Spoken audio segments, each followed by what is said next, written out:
Hello and welcome to the Full Advisor Coaching Podcast with your host, Kristin and Harad. I'm the guy behind the camera, if it were, our producer, Bill. It's good to be with you, Kristin. How are you? I'm good, Bill. How are you doing? I'm well, thanks. I'm well. We haven't spoken in a while. What do you have in store for us today?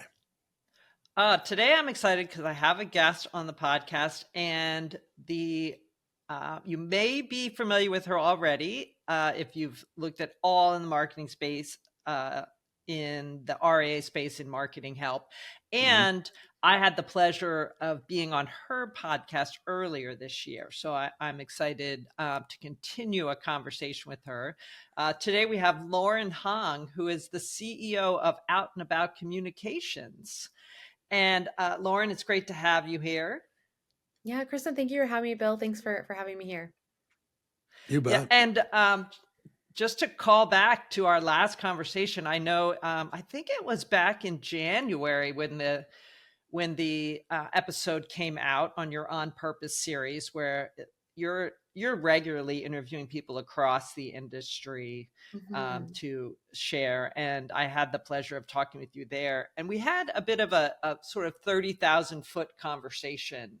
I'd say, like, it was around, it was perfect for the beginning of the year, around like what brings you energy and helping advisors tune into cutting through the noise and focusing on their niche and their audience and their message and all of those things so that they can elevate to that next level. And it was a very exciting conversation along there. Today, I'm hoping we can maybe bring it down a few levels to get a bit more tactical, a bit more specific. And one of the things I know that we have both seen a fair amount is the prevalence of more advisors breaking away from the broker-dealers, from the wirehouse, and having groups or teams of people breaking away to start their own RAA. Yep. And that's something you've been seeing as well as I, correct? Yes, I've seen it in all different shapes and forms, colors and sizes. So yes. Yes. Yeah. And you know what, actually, before, just in case people aren't familiar with Out and About Communications, I would love it if you could just give us a quick overview of what you do and what you focus on, just so we have some context of where you're coming from. Yeah, absolutely. So again, thank you for the opportunity. So I started Out and About Communications. Gosh, it's been 11 plus years now. And it started with myself. My background's in graphic design, so I really know kind of the art of marketing and have a deep appreciation for all that goes into it. Fast forward to today, we're a team of about 30 folks spread across the United States. We serve exclusively in the financial services space, but right now about 75% of our active clients are all wealth management accounts of varying sizes. So primarily ensemble firms, but firms with till 2 billion plus, as well as enterprise firms. Because we've grown up in this world, our systems and our team and our hiring are all around the jargon that goes in this space. So we know this world, and we're really working primarily as an outsourced marketing agency for these various firms, as well as website redesigns and other projects, but I could go on for a while. So I know we'll get into the other components of the RA space. And oh, sure, absolutely. But I know that you are definitely full service and have a broad scope of knowledge across the whole marketing as well as the financial advice space. So I do, one of the areas that, when we were kind of setting up and thinking about what do we want to talk about today, this idea of the teams who are at a broker dealer or at a wirehouse who are like, you know what, we want more freedom, we want more control over our destiny, we want to have some flexibility in the types of offerings we can give clients. They're looking to, boost their income and just have that freedom. Right. If we today, I really want to focus on how can a team that's looking to do that, where is it that they should start? What do they need to be thinking about? And then, how is it that they can evolve over the few years after that? So Yeah. Oh let's my let's goodness. talk It's about that, that when they whew. first have that meeting, where the team gets together and they go, you know what? I think we need to break away. Yeah, so it's funny. I've seen it in so many different situations. I'm sure you have too. So I'll take the case where we've got a little bit more advanced planning. We've worked with some Hmm. firms where it's brewing. Like there's things over the years you kind of thought about this, but it's on the back burner. You've talked with other partners, or they may not be partners at the time, but other individuals, right? And sort of entertaining this breakaway. And in these situations, you usually have a decent runway, and you might even have internal tools or sort of being able to pool tools for like what that cost would look like and what are all the checks and balances that you need to go through. For those teams that do have that planning, and hopefully they've got at least a year on their side to be able to do so. I can talk specifically to some of kind of the ramp up, maybe from a marketing perspective, that they would want to be thinking about in advance. I will say if you're going to start a new firm, your must have before you go on day one is you got to have a name. I know this sounds really Okay. basic, but you got to have a name, and that comes with a URL. It comes with your social media handles, and you got to have a logo, right? And Right. those things all filter into, at a minimum, some kind of a landing page. And it doesn't have to be perfect, but you just want to be able to hang your shingle to be able to say, we are real. And you can point people to a specific place that creates that validation. It says a little bit about who your team is. And as you proceed forward, you can further refine, you know, how you show up in the world digitally. So I'm sure you've seen some situations like that as well, where you're like, okay, how much do we want to invest? Do we even know who we are, what we want to call ourselves, like these sorts of things? So Right. Right. And I think that is one of the biggest obstacles, like, because they get so hung up on something that is, I mean, it's monumental. It's your brand, right? it's right. it's who you are and what you're about.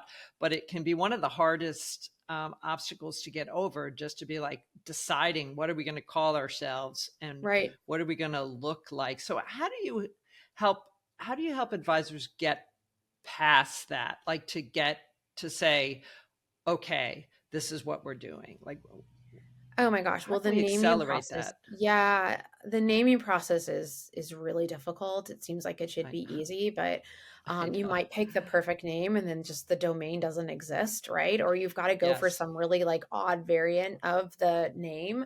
And also domain, like picking the name is tricky, right? Because you want to be able to stand out. You don't want it to be some complicated word. There's all these things that kind of go into it. So Right. there's there's a whole exercise to go through that. And Oh, you good. could Okay. you could go through that and exhaust that and kind of do that. You're going to want to put some love and some money and resources behind that, because you're Right. just going to stick with it for a while. I've also seen the situations with firms where they are totally breaking away as independent, but they've already kind of used the shell of the wirehouse, and they already have kind of a name established. Mm-hmm. But in these situations, sometimes that name and the domain name of the entity and things are all they're all connected with the wirehouse, and they can't break away Right. that. So those Right. sometimes also trigger other situations where you've got to kind of find like a plan B, where you go, okay, well, we already have the DBA. Now we just want to be able to have another domain that's just slightly different. Maybe it ends Right. instead of .com, something else. And so you're able to kind of figure out a plan B. So you're going to want to think through those situations as well. So Right. Right. And I think, kind of getting to agreement on a name, finding a URL. I just went through this because I did a rebrand for myself, so I yep, appreciate the idea of breaking it down in like getting the fundamentals of like, I need to know what I'm calling myself, and yep, then saying, all right, it's going to require a website, a web presence of some sort. yeah. But if you wait until a whole website is done, then you're going to be Got to get that okay. stuff locked in. Yeah, you if you have time in advance and can plan it all out, good for you. But if you want to kind of hit the ground running, I love the idea of the landing page, of the very basic, like, here's a place that you can go, you type in the URL, you can direct people there, you can Yep, start to get the word out. Um, Yeah. depending on how the breakaway works, but that people have a place to That's right. go and they can even interact or put their name in and get some information of value. Yeah, so these firms we've worked with, I'm sure you've seen this too, that, there's the external component, right, of like your landing page, maybe some social media, kind of basics, even just a minimum on LinkedIn, right? So you can at least update your Right, LinkedIn right. profile once it's live. But then there's all the other communications that go on typically after the breakaways happened. And those are all Right. things we're going to want to be preemptive about before it even happens. And this would happen if you're a solo advisor, if you're a team, you're going to want to have that messaging team like teed up so that when you actually go day one, because you're in a heavy paperwork drill, you're depending on what you've agreed to or not, you might be able to reach out to clients, but you want to be Mhm. able to position it in a way where the next move is really going to be a differentiator. It's going to be a value add, credibility, so on and so forth.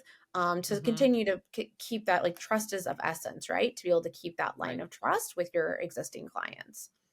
Right, right. And so I mean, obviously the communication element is a lot dependent on what the agreement is, but let's assume that you're able to reach out to existing clients and Right. or you know, your book of business that you're bringing with you, Yeah. or at least you have that opportunity. Then, um, how far in advance do you think it makes sense to be crafting these messages, to be thinking Yes. about what is it? I mean, it kind of makes me go, if I sat down to go, okay, we're gonna announce that we're moving away, and we have to know what the value proposition is for the client, right? Yes.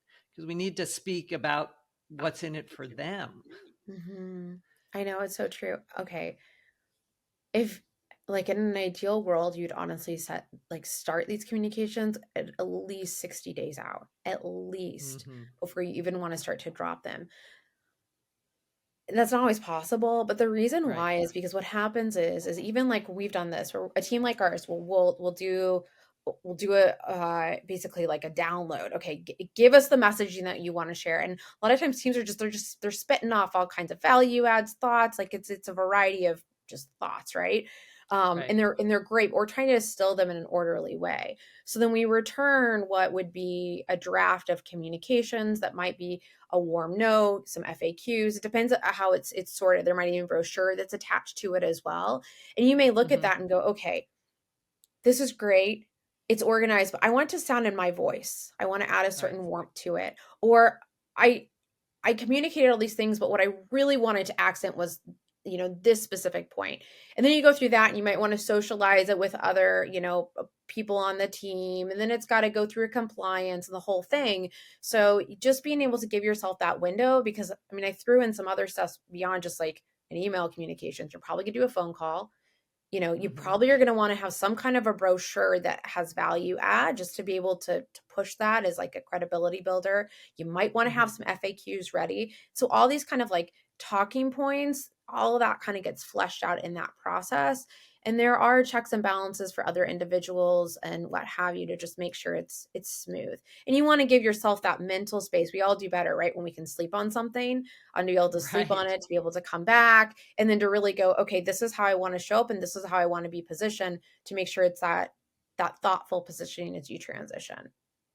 Right. I really love that. I think the thinking through of the multiple channels which you'd communicate, and also thinking, how do you want to come across? Like if you have a brochure that you can send them, whether it's PDF or, I imagine you're probably not handing them something, but maybe you are. Right. It just looks like you're established. It looks like You you got it have a web together. presence. You Yes. are legitimate, right? You're not Yep. just like running off with the money, right? Like Right. it's like you Right. have a presence, and you're saying, hey, this is it, and we've got our ducks in a row. It doesn't have to be perfect, right? It gets Yes. back to That's so that true. piece, but it's still, we have things figured out. Here is the situation. Here is I mean, to the point where you get to, here's the process if you want to Yes. continue with us, which we would love to have you with us. Here are the All the next paperwork steps. drill. This is what happens. Yes. So I am thinking you'd probably want to map out at least that first year of, I mean, I would think if I were working with clients and stepping away, you'd want to map out what does that year experience look like for Mm-hmm. the Mm-hmm. client, Mm-hmm. and what are all of the communication touch points and things you need to anticipate to the Yes. best of your ability Yes. in what might happen with each client, bringing them over. Okay, so you bring me to something else about you mentioned this idea of being like legitimized, right? Like, okay, Mm-hmm. it's here, you're pushing these communications, there's at least a domain, the website they can go back to. Other things, before you even launch, like get a new headshot or a team shot. Yeah. Those look really sharp. Update your bio. Sometimes it's easy to forget, bios can get stale. So those are other Mm-hmm. things to be able to put into the whole loop. Um, just for compliance reasons, you're going to have a physical address of some sort, right? Right. Even Right. if it's kind of masked by a kind of WeWork or people, there's all different sorts of ways of managing physical locations, but you're going to have a physical location, and Right. in doing so, you're also going to want to get a Google My Business page up and running I was just going once to you go say, live. It you just want further Google My, legitimizes, yes, yeah. yes, Um, absolutely. and so it says, okay, we're real. We've put Right. an anchor in the ground. And then if the first like really 180 days or so, I mean, you're gonna be busy. um, Right. but Exactly. over that time, it might be nice if you've teed up to let trickle out media announcements too. Now, a lot of these are pay to play, but Mm-hmm. these are announcements that you can get on. Depending, like if you're specifically targeting maybe your local kind of geographic region, you might want to show up in a business journal, or maybe like I'm in San Diego, right? So it's like the La Jolla Light. Like there's certain Mm-hmm. like Oh, mm-hmm. specific publications that are up to a specific Right. geographic area, and you might go, okay, well, a lot of my current clients are in this geography, or a lot of my clients are really focused on fill in the blank, right? And so you might want to identify those publications where your clients show up, or a slew of them, and put a little bit of pay to play resources just to get those backlinks, Yeah. that SEO love, that credibility, that chatter going. Those are things you can Right. do in advance that can kind of trickle out to be like, whoa, like they're on their game, Right. So Right. Right. I yeah. love that too, because I think it also gives the sort of third party sort of legitimacy again of like, oh, if the Mhm. media is writing about them, they don't, I mean, people don't know that it's necessarily pay to play, Right, but right, it's like the media, they're showing up in these other publications and things that I, as the client, am familiar with. I've right. come across it in a way that isn't just directly from my advisor, but it's Hmm. in the community, in the online. I'm seeing the firm in different spaces. So I Yep. think that is an exciting way to think about it. What other obstacles or hurdles do you see that could trip up advisors in making this transition? Oh my gosh. Well, you kind of alluded to it earlier about how do you get over the naming piece of it? Yeah, Because that's really hard. And then logo pieces, because everyone's kind of design preference is a little bit different. right, Um, I'm sure you can appreciate that a lot of this attests to kind of bigger picture business strategy around positioning or target market. And then you've got to kind of marry all of that with what's already in existence in the world, because you may have the perfect name or what have you, but that's already been taken. right, So I think that if you're able to have, as collectively as a team, some of those higher level conversations initially, if possible, or if they're already clear, then that helps to be able to, I think, center energy and sort of train your mind and eyes on like what you're looking for when it comes right, to naming and when it comes to kind of visual identity. So, and then I'll also put like right, the asterisks of like, just because you like a particular style doesn't mean it's a fit for your target. So you right, kind of got to be like, keep that in line too. You want it to be authentic to you, because that authenticity is going to be key to be able to, I mean, build that trust, right? Maintain, your keep your active clients. Like that's going to be really key to be authentic to yourself. But I just kind of put that asterisk if you don't want to go totally into the forest, so right, right. I mean, I totally think part wild, of, right? So yeah, That's where I think Yeah. getting help on a brand strategy is really important for an advisor, unless they have like, that's just a passion of theirs that they've always followed. But it's like getting Yeah. someone to help you articulate what is your positioning, what's the part of the market that you're serving, what is the Yes. service offering you have, who do you best serve, who do we want to be Yes. attracting in, what's your personality as a brand. So how do we package all that together to be in the visual presentation, in the language you use, in the colors, and all of the things that come across when you develop a brand. And I Yeah. think, to your point, Lauren, like the more they can plan ahead for that and enlist help and get that piece figured out, then when they do make the move and they are making the, focused on getting clients repapered and transitioned and all of that, we can start to free up some of the focus for business development. Like how are Mm-hmm. we going to attract, what are the ways that we're going to work to attract in new people to this Mm-hmm. firm, and It's so how are we going to true. focus there? So we're not getting stuck on the foundational elements. The more we can get those foundational elements in place before the breakaway, the better. In that, then when you get started, you can focus on business development, you can focus on providing an incredible experience for your Yep. clients, so they're referring, and then getting out in the world and saying, now what do we want to do with our newfound freedom and flexibility? It's so true. And I think if you're able to take the time to at least think high level, it doesn't have to be like hyper detailed, but at least know where Right. north is. It does help you narrow that. Um, just to kind of get to like some like maybe more some like specific actionables if you're going through Mhm. that. Okay, I'm trying to pick a name, trying to pick a logo, like what do I go through? So if you've gotten to a place where okay, first of all, it's not going to be like crazy if you go through 100 names. I know that might sound crazy, Oh but God, naming is really it's hard. true. And sometimes it's a combination of just brain dumping, it's working with teams, different talent. Sometimes things just come to you in the middle of the night, right? So Right. you narrow it. And as you narrow it, you're going to want to kind of test it, right? And you can test it by doing things like a quick Google search. Are there even domains available? Mhm. Is it hard to pronounce? Asking questions like, is this going to really pin us to a specific location? Like maybe you have a specific location, it has a specific word or something that's in the title. And are you okay with that? Is that intentional? Right. I know this might seem sort of basic, but when you get into it, then you might get in and you go, I mean, you're out and you're like, gosh darn it, that just locked us into, Austin, Texas or whatever it is. Right. Right. That word. And then, it's kind of like a little bit of a test for where you're at with that specific name. And Mhm. then when you get into the logo side of it, once you get the name, that helps to inform the logo as well as these other, target market components, business strategy, all these things. You want to test your logo out, do it in black and white, in grayscale, scale it, like get it real Yeah. small because it's going to be really small in Right. an envelope or in a business card. Like go real Right. small, go bigger.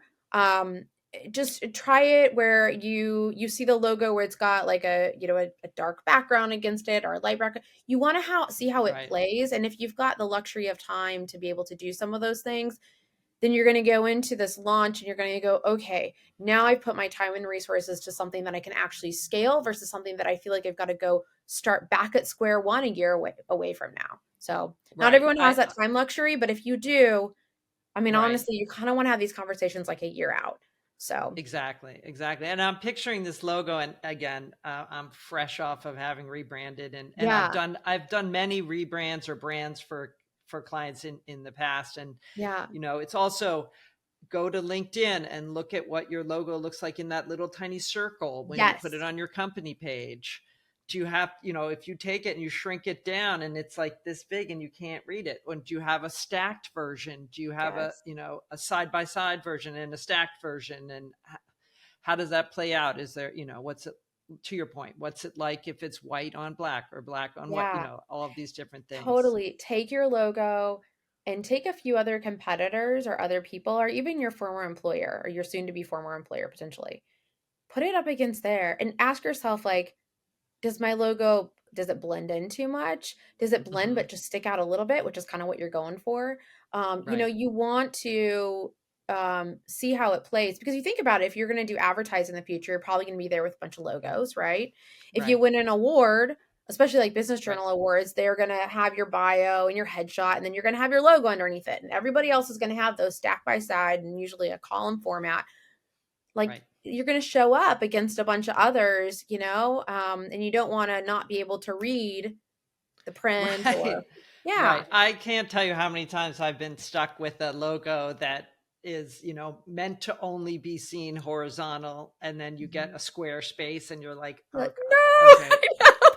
what Like, am I supposed to do with this? So that, yes, that is, those are the things where you're like, you know what, sometimes we just need to enlist help and get someone else to help you think through these issues and what it's about, because right. that can trip you up for a long time. And when you get into colors and color palettes, and then how they render on the web, and what Oh does my it look gosh, like, and yes. is that a Is it highlight color, or is it a accessible? Oh, primary? I know. Yeah, accessibility for a website. I Oh, know we could do a whole website one a of like, whole website. so you're rebranding. This could be for anyone. You want to I know. rebrand your website, or so you're launching a new website. I know. I get Yeah, it. that's a whole nother can of worms. But It is. yeah, but I do think sort of fundamentally, if we can touch on that for a second. So if you are breaking away and you Hmm. have your brand and your logo, and you want to get this basic like sort of landing page, which for Yes. everyone out there, we just mean like a mini site, right? Like just Yes, some exactly. basics, Like a right? one page, maybe 2 page site ish. Like if Yeah, even, I mean, you want to keep it slim jim, essentially. You don't have right. to, but if you're like, we got to get going fast, or we just Yeah, want to build credibility, you want at least a basic something. So, right, right. Okay. So I'm thinking, I would think I'd want to know, like, obviously the service offering, yep. Yeah. what would you do if you, what would you put in there, right? What would Like, be some of just the like yeah, must-haves? Yeah. yeah, So, well, first of all, your whole logo brand exercise is going to impact the look and feel, right, of right, that landing page. And right. any website you create, it would impact it. Yeah, At a minimum, like you said, high level of your services, bios are going to be really key. So we talked about headshots yeah, earlier. This is a great opportunity to put your bios, headshots, your team photos, these sorts of things, sort of right. sprinkling those throughout. Credibility, if you can bring in credibility of if it's awards, or if there's media, or if there's any sort of credibility even in the language, like Right. we bring x number of years of experience, or we've served x number of households, or these sorts of things that manage a certain amount of AUM, whatever it is. These essentials are going to be things that you would want to Uh, carry over. And then, of course, yes. like you've got to have your, if you've got ADV or whatever you've got to have on there, you would have on, essential Right. compliance pieces. But Right. I do like when people do the 100 households served, or X amount of money under management, and each of those, areas where they can sort of highlight some stats to give yep, legitimacy. I love third party awards slash press mention, yep, those kinds of things, very helpful. I mean, we know when someone comes to a website, and I'm sure you've seen this, they go to the homepage and the about page, right? And so we're talking a mini mhm, site here. They want to know at a high level, are you a good fit for me? Do yep, you understand me and my problems? And yep, does your service solve those? And then, yep, who are you? Can I hmm, trust you? And if hmm, we can that's get right. those things covered in all of these various elements, Yeah, I also like to see a way to capture a name or take a yeah, first step. yep, So, yep. At the end of the day, if you're going to kind of pitch a tent and put up a landing page to just be able to say, okay, we have a presence, we are real, it's just that you want to be able to legitimize and be able to build credibility in a flash. And that can be built out, and it should be built out over time. I think especially in today's like day and age, where the mhm, offices are not that they're a thing of the past, but your website is your sort of your office or your prereq to, kind of like the energy for a firm. Right. And so it's going to be something you're going to want to invest in over time, but at a minimum, you just are putting it up to be able to hang a shingle essentially, but you don't want to make it Right. sloppy. You still want to do Right. it in a quality way, quality photography, quality, the voice tone, the words, the thoughtfulness.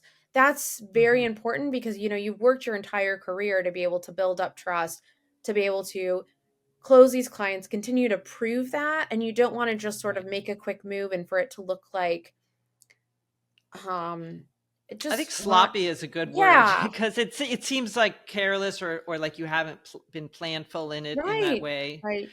And I think that is a really important point. It's definitely a less is more. You Mm-hmm. know, get out there what you need to from a compliance standpoint and Yep. from a communication standpoint, and Mm-hmm. then add as you go. Like Yes.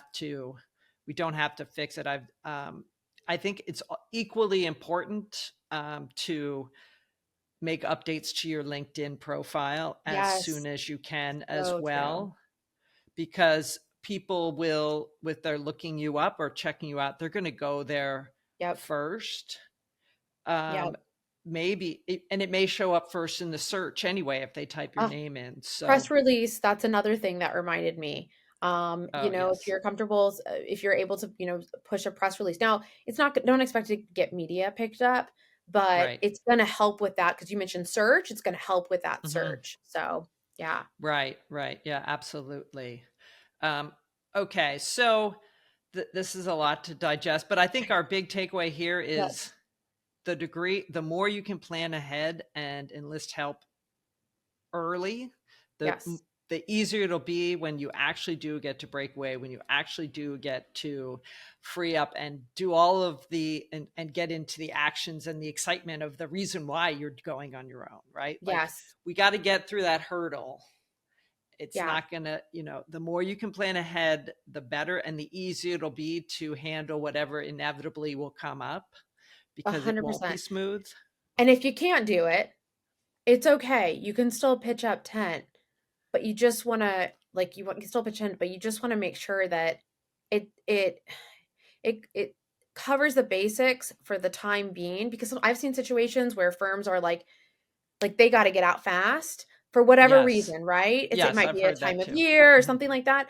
But just know that you're probably going to, after about 2 quarters into it, you're probably going to be in a place where you're going to go, now we need to have all those thoughtful conversations that we didn't have the time to do before. So it's going to happen at some point or Right. another. It's just a matter of like when it drops. So, Right, exactly. And I think the degree to which you have kind of a sense of a project plan, hmm it's helpful to know like here's your list of things and here's how we need to approach it, and hmm whether that's happening beforehand or like the second you leave and you're like, okay, we're out, and you yep, don't have that advance time, yep, but um, pre-plan. You can still yes, plan ahead even if you're not able to execute on anything until you leave. yep, So I think that's really, really important. yeah. Um, well, I think you and I We could could talk for a we while. could get into for a long time. I was like, when I invited you on, I was thinking, well, there's so many topics we could cover, but this is I one know. that I think is going to keep coming up, especially hmm as more and more advisors are choosing to go the RIA route. hmm Um, and we're seeing that more assets are shifting over and more advisors are shifting over. So I do think it's an important topic. Um, but before we go, I do also want to just, the Full Advisor Coaching Podcast is about helping advisors find professional fulfillment as well as personal fulfillment. Just kind of looking at an advisor as a whole person. And I'm curious, Lauren, what fulfills you? What gives you energy? Oh my goodness. I think if I were to kind of sum it up in a word, it's the team that I work with. Ah, I think it's growing the team and pouring into the team, because I know that when that happens, then we take better care of it's a butterfly effect, right? mm, So I really love that aspect of really growing teams. Um, and I also would say that I really like the challenge in the financial services space, because And it's also one of the things that attracts a lot of our talent too, is it's a challenging creative space to be able to be in, to be able to break away and be that much different. But to really lock in. And when we see it happen, it's like it just takes off. And so that's also very, very fulfilling, to see Right. that kind of breakthrough. So Right. No, that's great. And I have seen how your team has really grown even from the time I met you. I think the first time I Mhm. chatted with you, maybe a little over a year ago till now. I mean, just seeing your growth and how you've added. Yeah, And of thanks. course, you do share on social media, which I love seeing when your team's out to lunch or you're doing an activity. I Yeah, can yeah, tell that matters to you. yeah. And it really does come through in what you're sharing I there. appreciate So, that. Partnership's one of our values, so we really that component is really key to it. But I appreciate you um, sharing. Thank you. that's great. And what do you enjoy in your outside of the office, outside of work? Oh my goodness. Well, I have two little girls. Oh, Um, well, that'll keep you yeah, busy. a 4-year-old and a 3-year-old. So they keep me pretty busy. So my off duty time is mama time. So right now it's That's great. it's park visits, and if I'm lucky, I can get us through a farmer's market visit. But Oh, that usually involves nice. multiple snacks and that sort of thing. So Love it. That's yeah, great. and And gardening, I you like that too. So oh, yes. that's great. And down in San Diego, you couldn't ask for better weather all around. So Ugh, love it down there. can't complain. So I know, I know. Well, if advisors are listening and they're thinking, wow, Lauren's amazing. She's got some great ideas. I'd love to learn more. Um, where is it best for them to go to connect with you and to find out about your offering and just learn more? yeah, the best place is our website, outandaboutcommunications.com. We also have a blog that we run. It's on our insights page. It's got tons of content. It comes out at a minimum weekly. We have a podcast as well, like we talked about when Right. we kick things off. So, yeah, that would be the place to go. Tons of resources. Oh yes. I think you publish at least weekly. I was going to say I've gone on there and looked up almost any topic in marketing and can find something related Oh, there to say, okay, let me take a look. So it's quite robust. I encourage everyone to go there and um, absolutely love having you on today. Um, thank you, Bill, did Kristen. you get any new insights from today? Well, yes and no. It was a Uh good oh. reminder. It was a good reminder for one thing that daunting tasks don't Yes. magically happen. Okay. They happen Yes. bit by bit, piece by piece, thought by thought. But Hmm. you Hmm. used a word that I wanted to come back and ask Lauren about, because you used don't be sloppy. Hmm.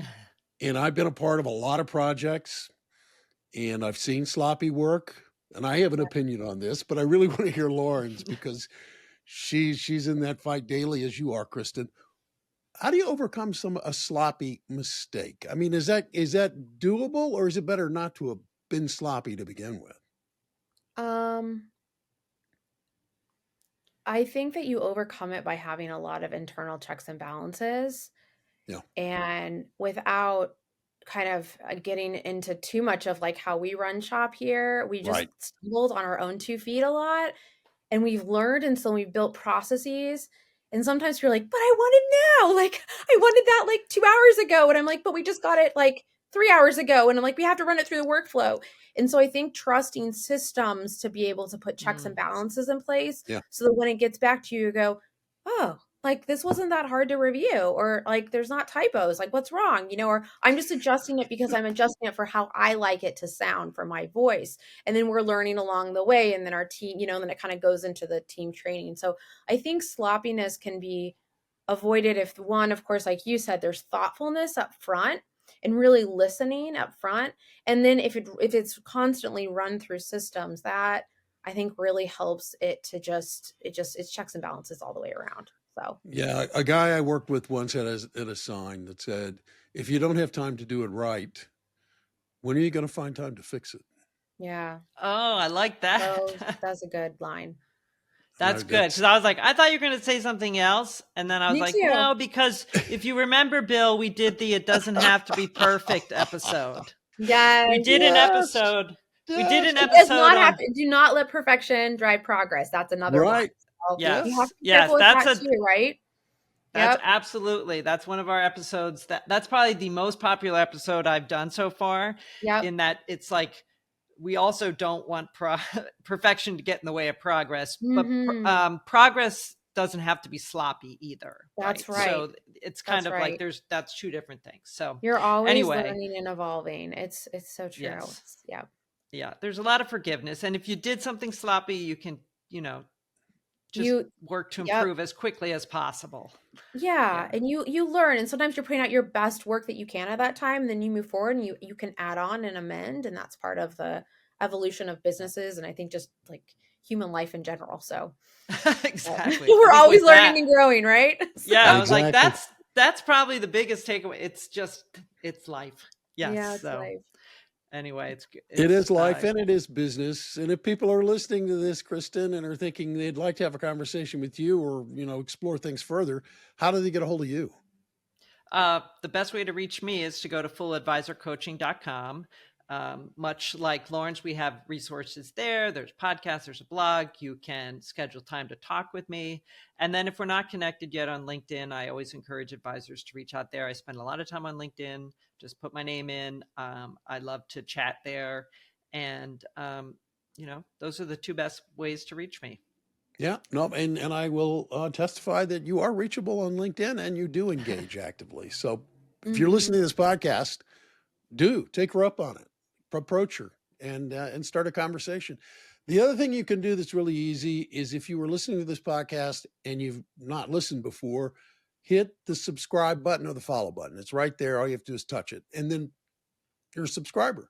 You don't have to wonder about, gee, where did I hear that or when did I hear that? Because then you'll be notified every time Kristen drops a new episode. You can listen to it then. And that she already has a number in the bank that you can go back and listen to. She's referenced a couple of them in today's podcast. So do that. You might find it very interesting and really useful. And if you do, I would ask you that if you like this podcast, review it and tell people about it. Word of mouth promotion is welcome. And we would love to hear your thoughts, and we'd love to have you promoting this podcast as well.